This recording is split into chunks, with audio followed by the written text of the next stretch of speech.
Australian suppliers have expressed relief over the government's decision to revive the once-$15 billion cruise industry.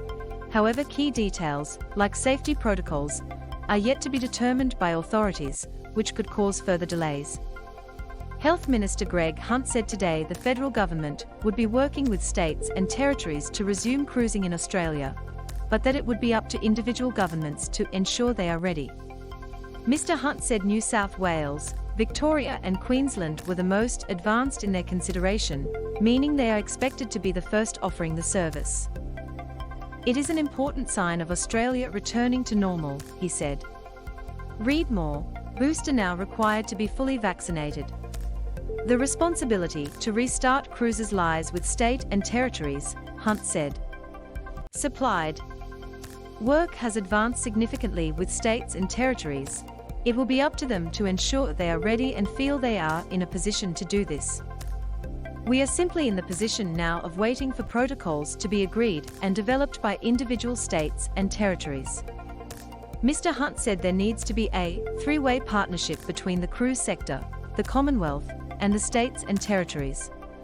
However, he emphasized it is up to states and territories to feel prepared, comfortable and ready in restarting, and that the federal government would wait on them to agree on safety protocols.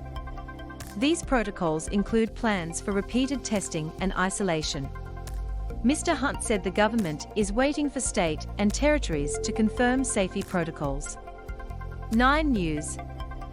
We need governments to sign off on industry protocols as soon as possible. Cruise Lines International Association Managing Director Joel Katz welcomed National Cabinet's announcement for the careful resumption of cruising, but asked for the government to sign off on new health protocols as soon as possible.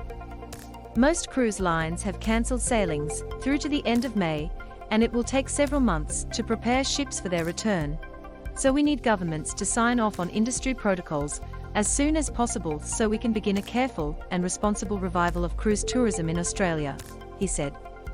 He emphasized more than 7 million people had already sailed on cruise ships around the world, with new health protocols in place. President of Carnival Australia and P&O Cruises Australia Marguerite Fitzgerald agreed it was a breakthrough development welcomed by many Australian tourism and food suppliers. Travel agents, fresh produce suppliers, tour operators, along with the hospitality and accommodation sector, have all been suffering with the ban on the lucrative industry. For 2 years, all of these groups, including our own employees, have faced uncertainty as to when cruising and its contribution to Australia's national, state and regional economies might resume, Ms. Fitzgerald said. They, at last, have reason for optimism and confidence that cruising will return, and we will certainly support the cruise industry in working closely with government authorities, both federal and state, to achieve this outcome. Since the Ruby Princess disaster in 2020, cruising has been banned. Kate Garati, SMH. The cruise industry has been out of work since the end of March 2020, when an initial 30-day cruise ship ban was announced. Almost 30 passengers on the Ruby Princess ship died after the virus spread on board at the start of the pandemic, with NSW Health blamed after it then tore through the country when passengers disembarked. Since then, cruise ships have not been allowed to dock anywhere in Australia. Your COVID-19 questions answered. View gallery.